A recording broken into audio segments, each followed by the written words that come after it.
Are you a writer or filmmaker who wants to see your script succeed? Perhaps you've got a script, but don't know what to do next. Or maybe you're working on a film, but not sure how to get people to see it. Well, in this video, we're joined by Hollywood producer Calix Reneau, who will give us some of his insights into how to produce and distribute your own film. Stay tuned to the end because we'll be discussing a way that Calix and WriteMovies Academy can help you succeed on your filmmaking journey. So, how to produce and distribute your own film. We've got insights and expertise today from a Hollywood film producer. This session will be by Calix Reneau, and we'll be coming to him shortly. It's an introduction section, chance to get a taster for the full course ahead, while still gleaning lots of insights from Calix and his experience and his wide-ranging insights into the industry and how it really works. All of this is made possible through WriteMovies Academy, which is a unique virtual film school designed to take you to the top. WriteMovies Academy is composed of 6 phases of courses and mentoring services with many online sessions like this to attend, covering concept and theme, development and outlining, drafting and pre-production, redrafting, proofing and production, pitching and promotion, and post-production, plus distribution and your career in the industry. Courses are available individually or as part of the full phase for the full film school experience. You can choose mentoring in order to get ongoing support and industry insight. That's available with courses individually or provided with any academy phase. But if you want quick daily activities and mentoring at our lowest possible rates, choose WriteMovies Academy Lite. So you have the full academy available at the link shown here, writemovies.com/academy, which shows all of our sessions and courses like this and all of our packages. And Academy-Lite is where you can find the compact daily mentoring service. So who are we to be running this? Well, at WriteMovies.com, we're a long-standing Hollywood-based international writing website since 1999, described as having a virtual monopoly on the concept of world cinema by Moviescope magazine, and twice voted in the top 5 writing websites by Writer's Digest. We run contests, consultancy, and pitching to the top of the industry. We also have news, insights, interviews, activities, and more. We've also launched 2 Oscar-nominated writers, and we've had other produced movies from our winners too, including one produced by us. This leads us to working through our sister agency, which is Talent Scout International Management. It's a Hollywood management organization founded by Dr. Alex Ross, who's been a producer and agent in the international industry since the 1990s. And since the 1990s, we've had bases in Beverly Hills, the UK, and other territories. We're a boutique agency with a bespoke approach, nurturing writers at our own expense before pitching them. You can find out more at talentscout.com. So to introduce our presenter today, Calix Reneau is an expert in how to get films produced and distributed. So Calix, tell us a bit about yourself and your experience. I've been producing full time since my first feature, which was shot in 2008. I've done about a dozen films now, feature-length films, many of which are available on streaming platforms. I also do unscripted television, which I kind of fell into. I was finishing a post on the 2nd season of Container Masters. Very close to finishing post on the 1st season of The Emergent Lens. I tell pictures and moving stories. Oh, I tell stories and moving pictures. That was weird. Excellent, thank you. And tell us about some of your other credits, because being multi-skilled is really the art of the game, I think, when you're going to be producing, distributing, as well as screenwriting. What stands out to you about your other experience and how that's helped inform your writing and your productions? Well, especially over the last 10 to 20 years, being a content creator has been much more viable than being just a screenwriter. I've done a lot of writing, as the blurb says there. The one thing that's not on there that's I kind of find it funny is that I actually 1 year was a top-selling greeting card writer, which is more of a grind than you might think it would have been. But I was one of the top-selling ones in the U.S. 1 year, and writing begets writing. If you're not typing all the time, then you're not a writer, and it's writing for a purpose other than, hey, I want to see this movie. As a journalist, it was, I have to deliver an article or I'm not going to get paid, and so I'd have to work with my editors as a freelancer, to know what they wanted in addition to what I wanted to write. And for most writing, that's the case. You need to know who's going to pay you for this and then write for what they need. And I'm particularly interested in your experience here as a published poet. How is it that writing can be all about finding the right word at the right time? And what are the parallels between poetry and screenwriting? Poetry is very emotionally based. You're looking for subtext. You're looking for inference. It is not, as they say in screenwriting, on the nose, and it is a very helpful experience in learning how to write evocatively, emotionally. I have a book, a children's book that's actually sonnets, and having to work through the sonnets is okay. You have a very specific structure you have to write to, which is much like screenwriting. Um, and the main difference is that screenwriting, you have to please so many more people than as a poet. As a poet, I just need to know what magazine I'm going to be publishing in or how it's going to market.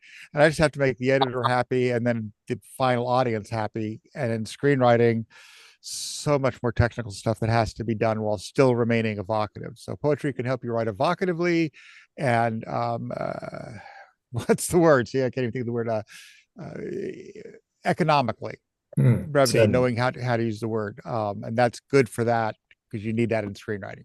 and knowing how every word will impact on all of the cast, all of the crew, the directors, everyone who's Right. involved. It all Absolutely. adds up for them. Sound design, Absolutely. production. Yeah. I mean, it's as a poet, I just have, like I said, I just have the editor has to like it to print it, and then the audience like it. But if you're writing a screenplay, so many people have to understand it. You have to have your agent, your manager, your people like it, and then it has to go out to directors, and the directors have to like it. It has to go out to actors, and the actors have to like it. It goes to the distributors.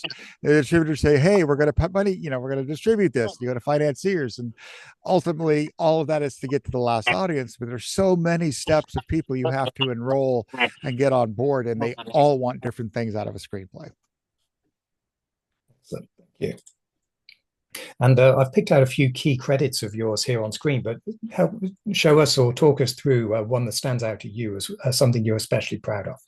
Um, well, Child was the last feature I wrote, produced, and directed, and I'm very proud of my work as a writer and director. I'm disappointed in my work as a producer because I let the writer and director on set try a lot of things that I may not have been able to afford. There's some technical annoyances in it to this day, but I love my child. I really like the work of the talent on screen for the most part, and I really like the way the story works, and I love the team that I work with on that. So that's my child is still probably my favorite. Excellent. Thank you. So, looking at what will be on this course that you'll be taking us through, session one will be all about the why and how of making a movie. That'll be on April 5th. Class two will be team building for film producers. That'll be on May 3rd. Session three will be all about pre-production for film producers on June 7th. Class four will be looking at production for film producers on July 5th. Post-production for film producers is on August 2nd, and distribution and marketing will cover on September the 6th. Now, we've got some special quotes of Calix we've been circulating online in advance of this session, which we'd love to give him a chance to talk us through. Fascinating insights into the industry. And Calix, can you start with this one for us? The biggest change to your career was getting your first IMDb credit. Yes. If my first feature was shot, we shot it in 2008. It's Upbeat. I was producer, writer on that. And even just after finishing production, we're going into post, I found that being able to say to people, yeah, my first feature directed by Tim Russ, starring Tony Todd, who unfortunately just passed away last year, and Phil Lamar and Al White and Ethan Phillips, who are all names that you may not recognize the names, but you know their work. And in the business, people will go, "Oh yeah, I worked with Tim on thus and so, or Tony on thus and so," and having something done, even when it was just in post, that showed that people were willing to work with me, and take a chance on my material.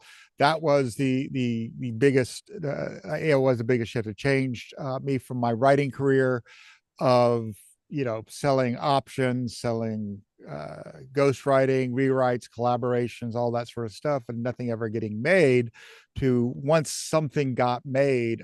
Particularly, I was fortunate to work with actors and a director that people knew and knew their work. It opened a lot of doors for me, a bunch of meetings. Just a really quick side story. The script was originally called A Night at the Silent Movie Theater, and after it was produced, and I'm calling back production companies, several production companies said, "Oh yeah, I remember that script. I really wish we could have made it." I'm like, no, you don't. No, you didn't. But the fact that it's a thing now that was done, like, oh wow, now I love that, and that's what having shot out work, finished work will do, is just, oh, I want to be, one of my quips is success follows success. So the fact that that happened, this successful. IMDb was very young at the time. It wasn't widely used in 2008 like it is now. I will say also that now the thing that's the second biggest change in my career lately has been the fact that we're shooting the second season or we're in post on the second season of Container Masters. And while a lot of people are doing things that I have continued to do things and build this body of work, it just makes all those conversations not only easier to set up, but much more likely. Excellent. Thank you. Now, another quote of yours that stood out to us that we've been sharing was about the most important question you'll face. And it is, what have you done? Relates Like to the same question, isn't it? Yeah, it basically is. Just as a quick side note for that, my son's a video game designer, and his very first game that he did was a video game designer on the tie-in for the movie Up. And they hired him when he was a junior in college, and he left school. And my dad said, "Well, he's going to go finish college." I'm like, "He doesn't have to finish college now. He's a designer on a AAA top of the market game." As people say, "What have you done?" And he says, "Well, I did the game for the movie Up." What else do you need to say at that point? Is somebody you want to work with? And it's same with me, although I haven't had, that big of my son has eclipsed me, but it's, what have you done? And it becomes, what are you doing? Well, I'm wrapping post on this documentary, or, I'm just finishing a post and passing QC on a new season of another show that I'm doing. Yeah, that's as I was saying to somebody else about like college. Should I go to college? Nobody's ever in 25 years in this business, nobody's ever asked me what school I went to, ever. Yeah, never happens. Because, yeah, it is all about what you've done, what you've achieved and produced, and what it proves that they can achieve by working with you. That's what matters. That's all they want to know. So, the number one rule for making movies, Calix, tell us about that. Know your end use. Yeah, I learned that at the UCLA producers program, professional program in producing.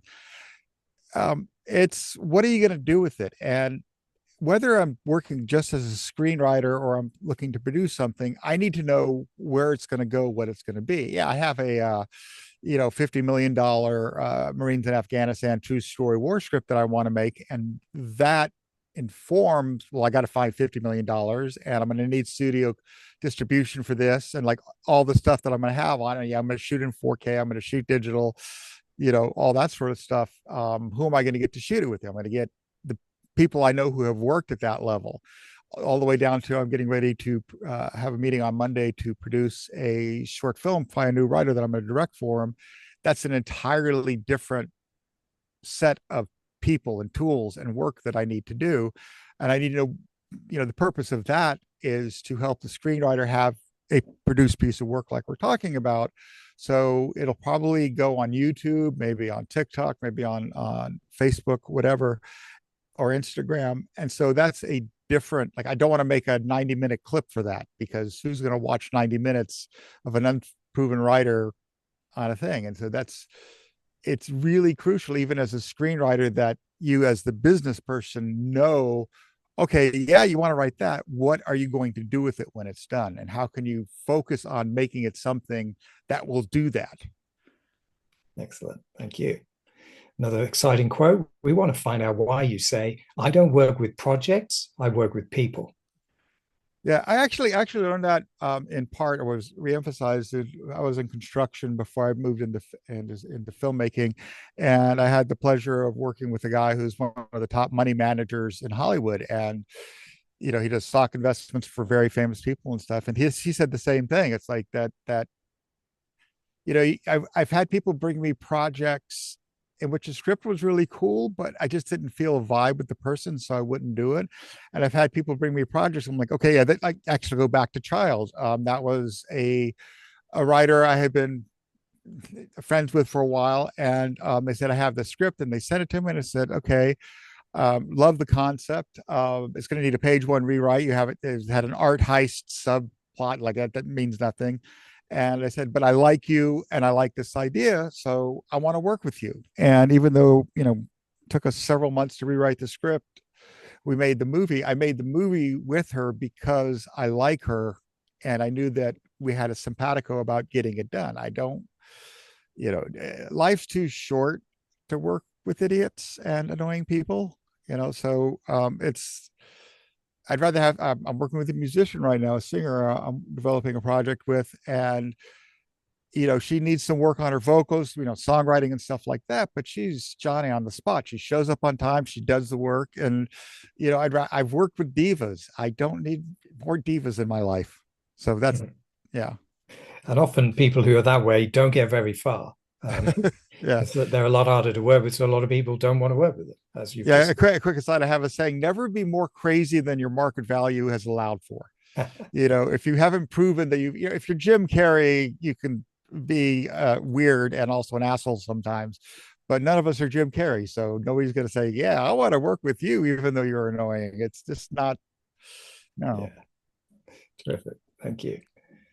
And one more quote: pitfall of doing your own film is what you call sunken cost syndrome. What do you mean by this? Well, it's not original to me. It's actually a psychological term. And it applies to all of life. You always have to be in the moment and think about, okay, is this working now? If not, how do I fix it?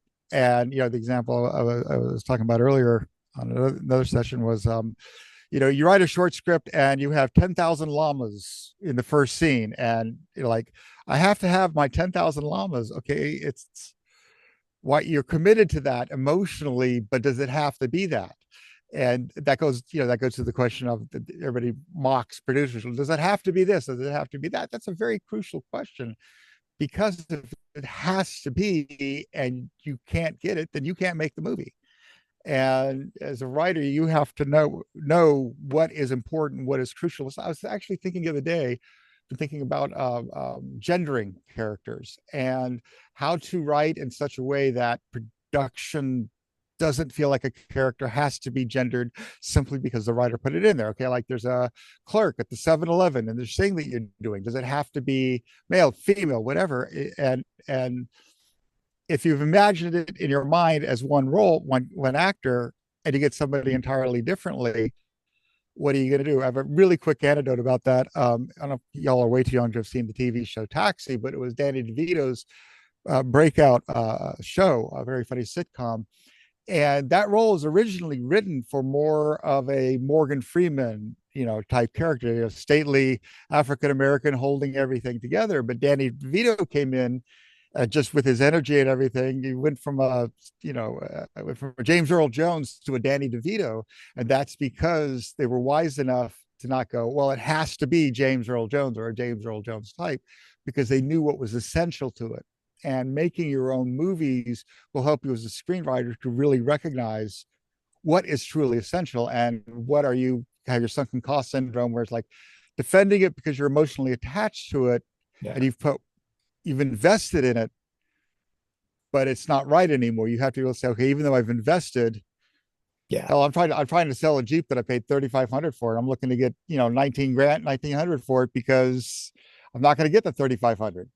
That my cost was 35, but I'm not going to get that.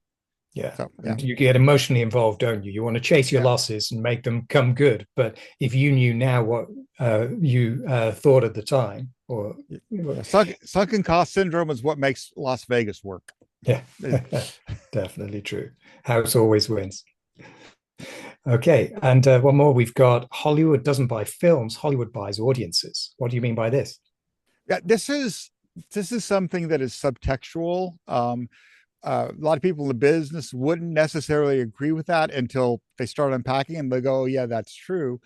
A good way of explaining it is, if you're pitching a project particularly at the studio level, they're going to say, who do you see in this? And they're looking for names. They're looking for name actors. You know, I have really good friends who are really good actors who aren't really famous, and they're not going to move the needle at a studio pitch meeting because they're asking, what, how are we going to get audiences to watch this? And that's why that's always the question, because there's a mythos partially backed up by experience that, you know, cast will draw an audience. And it's also why, you know, people, everybody always says, why doesn't Hollywood make anything original, which is an entire 30-minute lesson in and of itself. But basically it's because audiences don't pay to see original things. I mean, they don't pay as much as they do.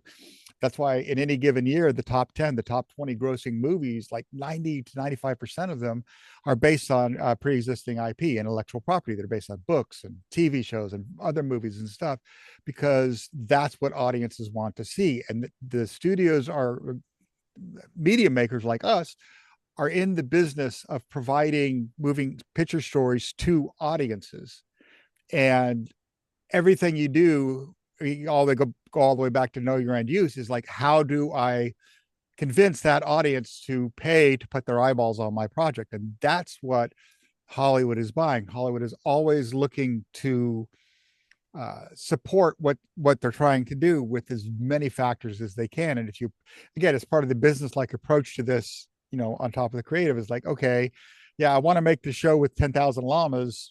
How do I make it make sense? How do I get enough audience members to pay for it, to pay for the 10,000 llamas, to pay for the person who has to clean up the poop at the end of the shoot? You know, that's what you have to think about, the audience. Sure. Thank you. So to recap then, in the course, you'll be finding out why and how about making a movie. That'll be on April 5th.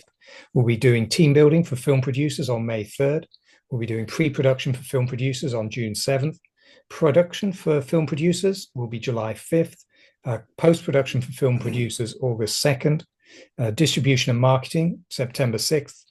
And all of these will be recorded and available afterwards on demand. We'll be providing the information about that via the WriteMovies website and platforms. So what can you expect in those different phases? Well, in class 1, we'll be looking at why make a movie now yourself. So that'll be considering the end use Calix was talking about earlier.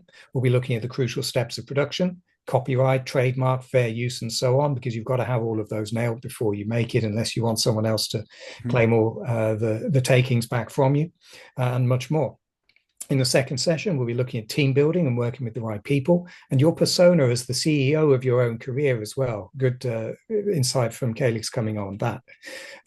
What to take care of in pre-production and getting the ball rolling will be in class 3.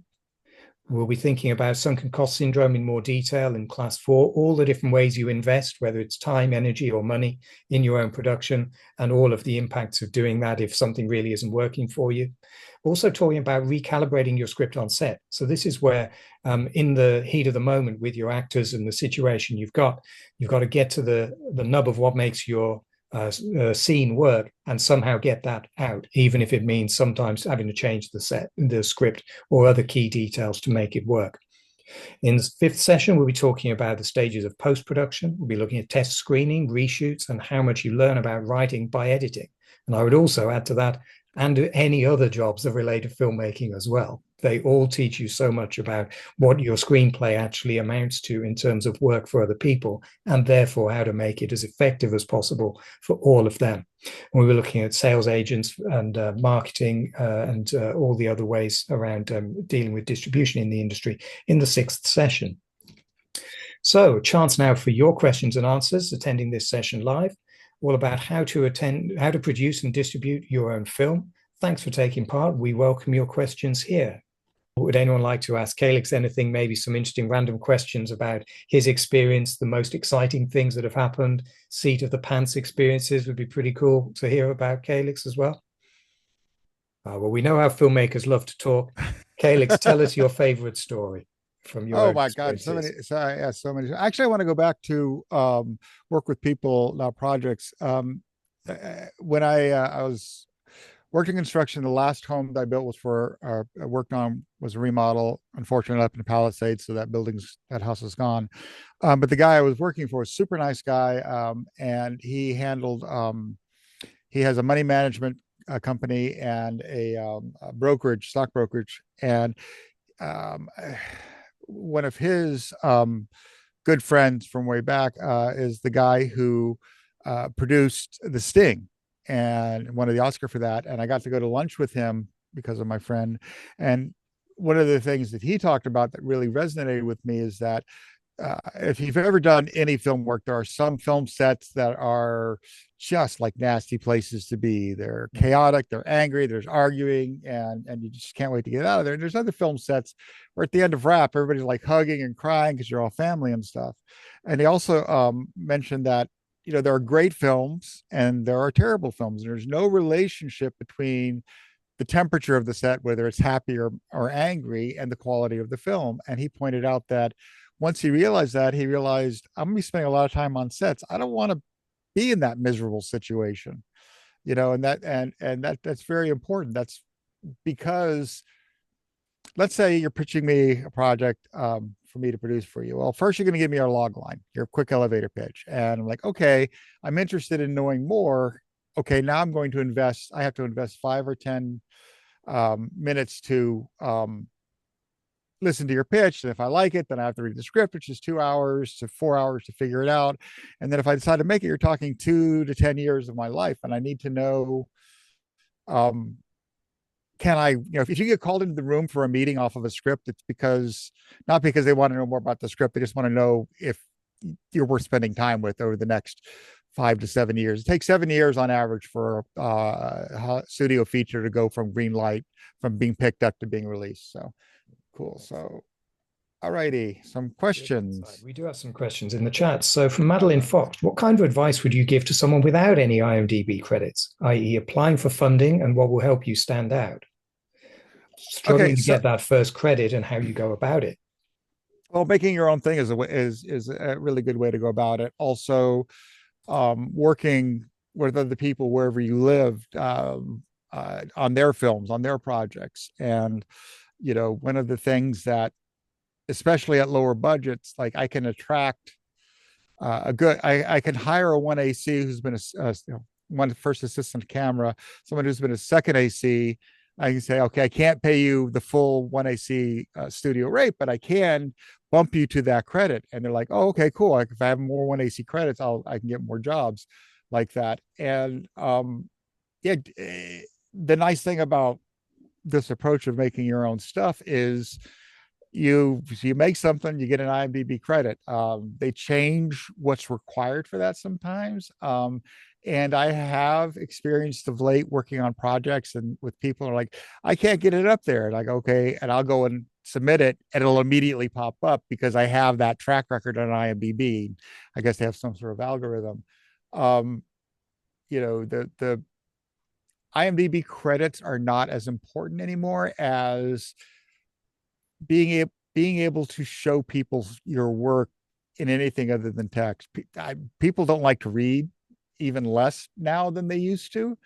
Screenwriting, reading scripts or getting coverage used to be a huge part of the process. And now it's like, show me what you've done. Let me see some moving pictures to see that this works. And in addition to everything else that making your own product will do for you, you can get an IMDb credit pretty easily, especially if you do a short and it gets accepted to any festival, should be able to get it on IMDb. Excellent. Thank you. Next question we got, is it a good idea to make a short film, as a proof of concept for a feature? Absolutely. I'm actually trying to schedule some projects like that. The examples that I use are, Blumhouse has released 2 features last year. I can't remember what one of them was. The other one was Night Swim. Night Swim was off of a short film. And it's always been the case that if you can make something that grabs people's attention visually, I'll go all the way back to South Park was launched as a Christmas card, a kind of obscene little Christmas card that made the rounds among the studios. And like, hey, this is really cool.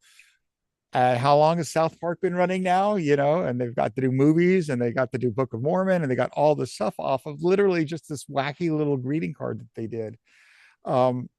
So yes, I would say focus on it as its own project. And also I advise that if you have a feature that you want to do, and you want to do a short version of it, do something that's in that world, but not necessarily about the main characters and stuff, to give people a sense of this universe you're inviting audiences into, for two reasons. One, it stretches your muscles, and two, you don't get to, oh, I like this, but I don't like that actor, so I'm not going to do it because I have to cast him in the feature. Where it's like, no, this is in that world, but not that script. So Very yes, good. many good reasons to do that. Thank you. What would you say is the most important aspect to have as a producer? Um, Persistence and longevity. It's like I said before, on a studio feature, it's you're looking at an average of 7 years. Some take longer. Some will get done in like 2 or 3 years from the time it get picked up. Anything shorter than that is insanely fast. And so, you have to have a persistence in it. Um, there's a difference between screenwriting and producing. For me, is that as a screenwriter, I'm always begging people to help me. Would you please make my script? Would you read my Mm, script? I can't do anything with this. And as a producer, it's an entirely different energy. You've got like, okay, I'm going to make this thing, yeah, this project. If you want to come work with me on that, that's really cool. But if you don't, that's cool too. It's not for you, but I'm still going to make it. And just that difference in energy. yeah, I like to say that being a producer is less like being a beggar, which sounds weird because I got to raise money. I got to do a lot more asks, but there's a lot of ways I can do it. Whereas if you're just looking to sell a screenplay, you're always begging. You're always, please read my thing. yeah, And so that persistence, that thick skin, but you need that as a screenwriter anyway in this business. But yeah, persistence. And then the other thing I want to say about that is I've had conflicts in the past with people who were producers on projects, but would end up saying in certain cases, oh, wait, that's not my job, or no, somebody else is supposed to do that. And so my working definition of a producer is someone who is responsible for everything it takes to get the project shot and distributed. That includes sweeping up that includes going back to the 10,000 llamas. You're the one who has to scoop that poop, then you're the one who has to do that. And if you don't have a willingness to do that, it's going to be harder to get things done. yeah. Great. So stuff here that would go into our fifth or sixth phases of the course in more detail. Maybe you could give a sort of heads up as to what's going to go into those around these subjects. So we've got one question here about how would you go about approaching private investors for the first time? What info would you typically include to help sell your project? We'll start with that, and then we'll come to the other questions here. Right. Yeah. That's every film, even at the studio level, is a brand new business model. Like everyone, there's certain things that, like for the studios, you can expect certain things, but if the director wants something weird for some reason, he wants his mistress to have a new condo in New York, well, then that goes into the business model. A weird example.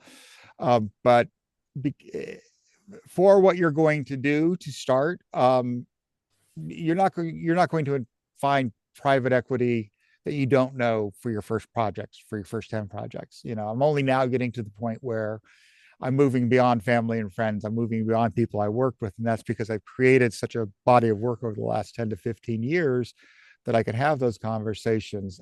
Quick side note is for fundraising, you want to be careful because approaching private equity, if you talk to somebody who is not an SEC qualified investor, you can go to prison. I've actually met people who've gone to prison for asking for money from the wrong people in the wrong way. So start off with the people the people who love you, who are going to support you anyway, which goes back to I work with people, not on projects. You're going to attract money by who you are and the people who want to work with you. You're going to attract, a crew and even cast based on who you are. And okay, they'll cut their quote significantly. I've done a lot of work with actor Doug Jones, and we've become really good friends. And I know that if I have a project that's interesting to me, I can pitch it to him and I'll go, okay, I'll do it for you, and he'll do it for me for less than they paid him to do Star Trek Discovery, for example, or Pan's Labyrinth or whatever. And that goes back to the building the relationships. It's all about relationship building. As far as info, there's a lot of people out there who say you need a pitch deck, you need a lookbook, you need a budget, you need this, that, and the other thing. And yeah, you need that if you're going out to business investors for business investment, but business investors and business investment are looking for more sure things. And if you haven't ever made anything, it's really unlikely to give you money. And one last thing I will say about that, people always ask me, well, how do you fund your stuff? And I was like, every project's different.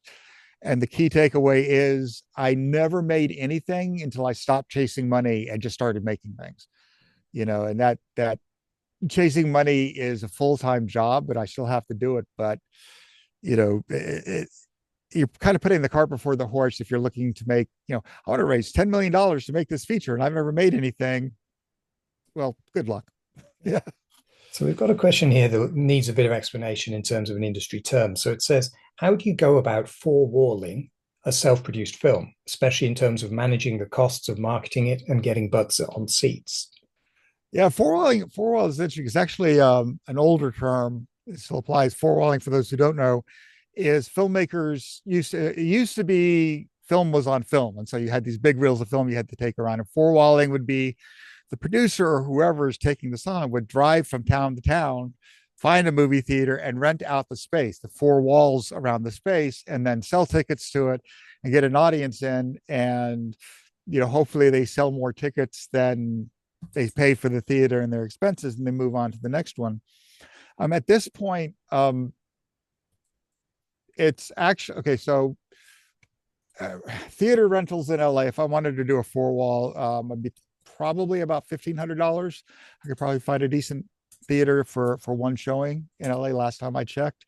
And that's if you're selling tickets for $10 a piece, that's what 150 people you have to find to come see this. So you have to rent a theater that has 200 seats. Can you sell 150 tickets? Hard to do in LA because there's so many other options. So as far as actual seeing it in a theater, that's a little more difficult in terms of four walling. I will say, going to marketing, whatever you do with it, that's the key issue. How do you get? It's very easy to get on streamers right now. You go to a film hub or you go to Indie Rights. They're the two biggest aggregators, and you submit your film, you pass QC, and it goes out there. And suddenly it's on Tubi or it's on Amazon or it's on Netflix or on Apple or wherever it's going. The thing is, nobody's going to watch it because nobody knows about it. And, there are literally probably 100 films uploaded to streaming every week, probably more at this point. And most of them you don't know about. So it's that marketing issue. And marketing digitally has its own, it's another full-time job. You have to figure out how to get to your audience and how to drive the eyeballs to your screen, which is, I have stuff out with some sales agents and I've not been happy with the marketing they've been doing. So, because I'm not getting the money I want. And so I'm like, that's the next part I got to really figure out is shifting into digital marketing, drive eyeballs. Right. Just one more question at this time. This is from a UK writer, which was to say, what production companies are known to favor overly conceptual films or screenplays? And by that, the writer means abstract or stylized kinds of film. So maybe what would have been known as art house films in years gone by. I know nothing about the UK market, so that would be up to our friends across the pond, as they say. Just a quick anecdote back to Child. When we shot Child, there used to be the American film market used to take place in Santa Monica. It moved to Las Vegas, and it's where you can go and meet sales agents and distributors for completed projects, people selling their films and so forth. And it's very genre specific. It's horror's always in demand. You can always find a home for horror, stuff like that.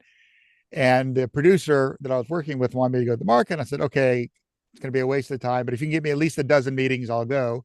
And they set up over 30 meetings. So I went. And Child is a magical realism romantic comedy with musical numbers, which is an insane project to have made as an independent film, because how do you sell that? But it turned out that in the genre space, a lot of people say, yeah, that's not for me because we don't do this sort of films. But a lot of people who have been pitched horror or thriller or family or whatever, like, oh my God, I've never heard of anything like that. Tell me more.